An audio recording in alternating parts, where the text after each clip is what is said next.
Assalamualaikum warahmatullahi wabarakatuh. Perkenalkan, nama saya Ana Nurjana, NIM G1D01704. Saya akan mempresentasikan proposal penelitian yang berjudul Regresi Rydge untuk mengatasi multikolinearitas pada analisis regresi linear berganda. Bab 1 pendahuluan, latar belakang. Analisis regresi adalah sebuah teknik analisis statistik yang digunakan untuk membuat model hubungan antar sebuah variabel terikat dengan satu atau lebih variabel bebas. Analisis regresi linear berganda adalah pengaruh antara dua atau lebih variabel bebas dengan satu variabel terikat. Dalam analisis regresi, ada beberapa asumsi yang harus dipenuhi, yang apabila tidak dipenuhi, maka akan menghasilkan garis regresi yang tidak baik dalam memprediksi. Asumsi tersebut adalah normalitas, error yang tidak mengalami autokorelasi, heteroskedastisitas, dan tidak mengalami multikolinearitas. Multikolinearitas merupakan salah satu hal penting dari permasalahan yang sering muncul dalam membangun model analisis regresi, karena pemenuhan asumsi klasik analisis regresi dengan metode OLS untuk menghasilkan penduga parameter yang baik melibatkan tidak adanya korelasi yang kuat antar variabel independen. Ada beberapa solusi atau alternatif yang digunakan dalam mengatasi multikolinearitas. Namun pada penelitian ini digunakan regresi Rydge. Regresi Rydge adalah modifikasi dari metode kuadrat terkecil yang menghasilkan penduga bias dari koefisien regresi. Adapun rumusan masalah dari penelitian ini, yang pertama, bagaimana cara menerapkan metode regresi Rydge dalam mengatasi multikolinearitas. Yang kedua, bagaimana hasil dari regresi Rydge dalam mengatasi multikolinearitas. Kemudian tujuan dari penelitian ini adalah untuk mengetahui cara menerapkan metode regresi Rydge dalam mengatasi multikolinearitas dan mengetahui hasil dari regresi Rydge dalam mengatasi multikolinearitas. Selanjutnya, manfaat penelitian. Hasil penelitian ini diharapkan bermanfaat sebagai tambahan informasi, wawasan, pengetahuan, serta pertimbangan untuk melakukan penelitian selanjutnya mengenai regresi Rydge.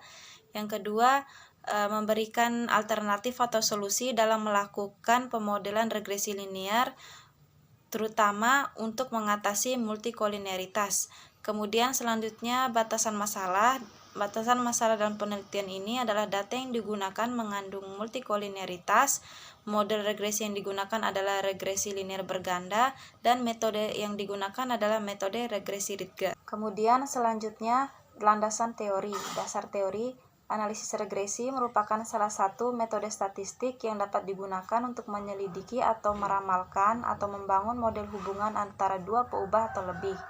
Analisis regresi linear berganda digunakan untuk melihat pengaruh dua variabel prediktor atau lebih dengan satu variabel respon untuk membuktikan ada tidaknya hubungan fungsional antara dua variabel bebas terhadap sebuah variabel terikat. Multikolinearitas. Menurut Gujarati, multikolinearitas adalah adanya hubungan linear yang sempurna di antara beberapa atau semua variabel bebas dalam model regresi. Cara mendeteksi multikolinearitas adalah dengan melihat nilai VIF.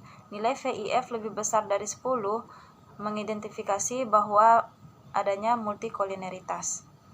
Kemudian regresi Rydge. Menurut Mardikian dan Cetin, regresi Rydge memberikan estimasi koefisien regresi yang bias dengan memodifikasi metode kuadrat terkecil untuk mendapatkan pengurangan varian dengan menambahkan suatu tetapan K dalam menstabilkan koefisien. Kemudian, untuk penelitian sebelumnya, berdasarkan penelitian dari Dereni dan Rashwan yang berjudul Solving Multicolinearity Problem Using Rydge Regression Models, menjelaskan beberapa jenis metode yang berbeda dari regresi Rydge, antara lain dengan Generalized Rydge Regression, Ordinary Rydge Regression, dan Direct Rydge Regression. Hasil penelitian ini menunjukkan bahwa estimator regresi Rydge lebih baik dibanding estimator metode OLS saat ditemukannya multikolinearitas. Bab 3, metode penelitian. Data yang digunakan dalam penelitian ini adalah data sekunder, dan variabel yang digunakan dalam penelitian ini adalah variabel bebas dan variabel terikat. Alat dan bahan yang digunakan adalah software SPSS dan MATLAB. Untuk prosedur penelitian, awalnya data yang telah ada dilakukan analisis regresi dengan menggunakan analisis regresi linear berganda. Kemudian langkah selanjutnya adalah analisis multikolineritas dengan melihat nilai VIF. Dan langkah selanjutnya adalah apabila ditemukan multikolineritas, maka dilakukan regresi Rietveld. Cara regresi Rietveld yang pertama, berdasarkan data dilakukan transformasi terhadap matriks X menjadi Z dalam vektor Y menjadi Y bintang melalui metode centering dan rescaling. Lalu bentuk matriks setelah ditransformasi. Kemudian mencari nilai C di mana C lebih besar dari 0 kurang dari 1. Lalu menentukan nilai C dengan mempertimbangkan nilai VIF dan beta pangkat R. Lalu menentukan koefisien penduga atau estimator dari nilai C yang telah dipilih. Langkah selanjutnya adalah uji keberhasilan regresi. Setelah dilakukan uji keberhasilan regresi, maka didapatkanlah model dengan estimator regresi Rietveld. Lalu interpretasi hasil dan selesai. Sekian presentasi dari saya. Mohon maaf apabila ada kekurangan. Wassalamualaikum warahmatullahi wabarakatuh.